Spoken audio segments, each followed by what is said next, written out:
Hey there, Todd Cameron here, GP and co-founder at M3 Health. Today I want to chat to you about a really exciting opportunity as a vocationally registered GP medical director at our flagship clinic, which is in Spotswood, and we call it M3 Health Hobsons Bay.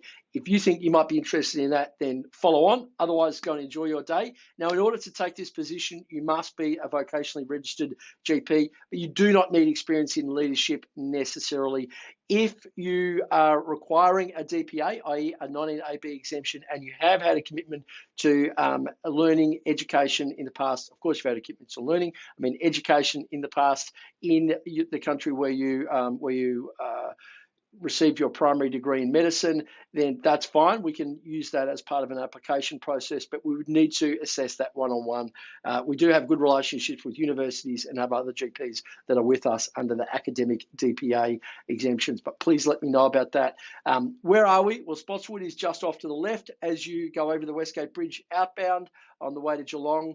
It is the area where you will find Science Works, and you will also find Graysland, which is pretty fabulous, a new addition to this area. We're right near the Spotswood railway station, and it is a really lovely part of the inner west of Melbourne. It is a very small suburb by population because there is some light industry in this area. It reminds me a bit of Port Melbourne going back 15, 20 years ago, and the area itself is fairly wealthy. But the nearby suburbs, if you move two suburbs in either direction, you'll end up with about 75,000 as the catchment area. As we know, the inner west of Melbourne is being gentrified, and you won't get much for $1.5 million for a house. So you're seeing the type of families move into those areas that you expect. We have recently updated our values, and these are in pencil at the moment because they have been worked through with our team. Love what you do has been there for some time though. You spend a lot of time in your workplace. It's really important that you love what you do. And look, even if you don't love it, it's very important you don't loathe it. And ideally, it shouldn't be meh.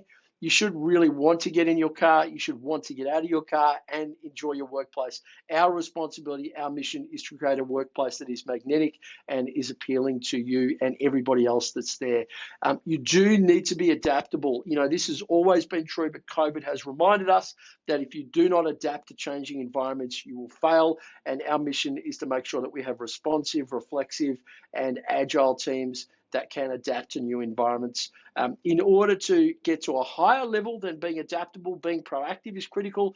Being proactive means anticipating what you're likely to face, and we only get to do that through really good teams. So that means structure and cadence of meetings, good quarterly meetings where we actually declare what our rocks are for the quarter ahead, and we make sure that we unpack the thinking of the team. That means diversity is important on our teams, and it also means that we interrogate thoughts and ideas and not people, and that these are psychologically safe environments to bring up new ideas or problems indeed to address.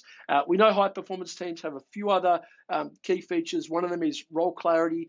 People should know what they're doing, when, and why. There should be accountability centered around those roles, and the accountability is really critical to success and knowing who it is that needs help. Psychological safety, having equality of voice, and being heard by all at the table. We want to make sure this is the right environment for you. So we understand GP. I'm a GP. I've recruited between 120 and 150 GPs over my career. I've spoken to hundreds of GPs, so I have a very good idea about what GPs want and need. And my first conversation with you is generally to unpack what's right for you. And in more times than not, it is not working with us. I'm happy to share that. This isn't about taking anybody with a pulse and a VR qualification. Our obligation is to build a workplace that unlocks your genius and allows you to play a game that you can win. That is our ambition. We don't always succeed, and in fact, we will fail regularly because we try many things, but we are always ready to reboot and help out. That is our mantra. We want to offload unnecessary or wasteful work, or work that can be done by other people that is not the best use of your time. And we are a fan of the 4-day week. If you want to work 5 days, that's cool, that's on you, but we prefer that we do as much as we can to get the same return for you from 4 days and you have a day off to reboot, recalibrate, and get yourself ready for the rest of your life that is not work. The medical director role is a layer above the GP role, and I'll chat to you about that in a second. It is a mixed billing environment. On average in this clinic, doctors see between 3.4 and 4.1 patients per hour, so it's fairly slow medicine. The rate of private billing in the clinic varies amongst GPs. Between about 50 and 30% of patients are privately billed. We will guarantee you $200 per hour. That's right. That is just for you as a GP, though. The medical director fee goes on top of that, and if you're the right person, we'll have a chat about what that is. But we want to make sure that it's very easy for you to say yes to the offer to come across. So for the first 3 months, the guarantee is that you'll earn $200 per hour. Our goal and aspiration for you is that your revenue is above that as a base. So that's why we're prepared to put that stake in the ground and talk a little bit more about that. So if I go back to that, I'm just going to talk about what we expect of the medical director on top of that. And as I said, I will chat to you about what the remuneration is for MDs above that. All I can say is if you think this is impressive, it's very impressive the way we look after our MDs. They need to be curious. They need to be curious leaders. They need to love better and not fall in love with best. Just progress over perfection is very important for this role. You need to enjoy modifying, improving, upgrading templates and processes. And you may interview GPs from time to time, but this is a leadership role. So you need to be the clinical person leading the clinic.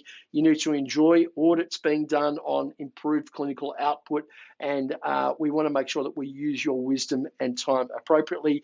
You will be involved in huddles. Huddles are the best meetings in the clinic because they are short and they are high impact. So those are the things we expect from the MDs. This is what the clinic looks like. It's 2 stories.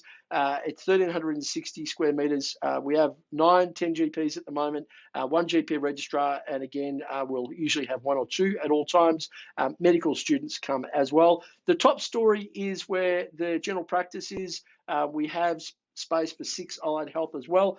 16 GP consulting rooms, 3-bed treatment room. There's pharmacy on the ground floor. There's a separate clinic that we've used as our orange zone during the big wave of the pandemic in Victoria, in Melbourne, and that's now being used as a skin clinic. We have separate pathology there as well. So really broad suite of services, a true community-based clinic as I look at it. This is just a nighttime photo because I do love this clinic. It's beautiful. This is just a nice mood-setting photo.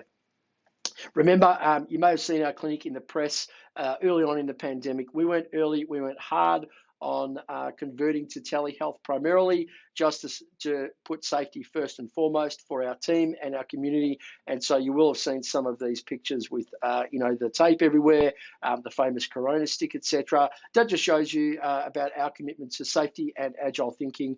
This is just a beautiful photo of a small area you can go out. This is actually on the Yarraville side of the Westgate Bridge, but there is a Broadway. You can walk out over the water there, and it's a beautiful spot to watch a sunset. Graysland is just off to the left as you look forward, and I really just wanted you to think that Spotswood, Yarraville, those areas are sexy because you know what? They are. So this is a little bit about how we approach general practice. I won't talk too much about it, but at the center, at the heart of our approach is the ability to put GPs in their maximum genius zone so they are doing all of the things that they should and only those. And in order to get there, you're going to need premium pricing, supporting you pricing your services in the community as best you can. You're going to need to make an impactful influence on yourself and on the community, and you're going to need a team that helps you proceed with effortless ease. You're going to need to have the right patience, moving from any patient that walks in the door to a choice. We do that through marketing and unpacking your avatars. You're going to need to make sure the environment is right for you, moving from design for to design by. You determine how you want to run the space that you work from, and systems that move from haphazard to slick is how we deliver on this. Don't worry about those accelerators around the outside, but you need patience and environment. If you lack systems, you have no reliability, no reproducibility. If you have patience and systems but no environment, you have no home, no glue, no team. And if you have environment and systems but no patience, and typically it's not no patience but the wrong type of patience for you, then you actually have no business. You do a lot of work but you don't get the reward, and many of you will have been stuck in a job that pays the same for the last 10 years as a result of just not selecting the right group of people to serve. I've talked a bit about the medical director before. It's a really critical role in this clinic. We are looking forward to getting the right type of leader plugged into our team, and you will have the support of the rest of the group. We have 3 clinics, and I will be there to help out as much as I can. So this invitation is for 2 reasons. One is, if you think this is for you, then listen up for the next bit. If you think this is not for you, but you know somebody that should be doing this or would be ideal for this role, please share this with them now. And then these are my personal details, so treat them respectfully. But I'd love you to email a CV and a bit about yourself to tcameron@m3health.com.au, and also text me, or instead text me on my mobile 0416 265 900. Just text me MD Spotswood and your name and a little bit about yourself, and we'll begin a chat and then get to having a conversation on Zoom first, and then meet you up in the clinic at the right time. We are motivated to get the right person. If you think that's you, give me a shout out, because we're only choosing one. Bye.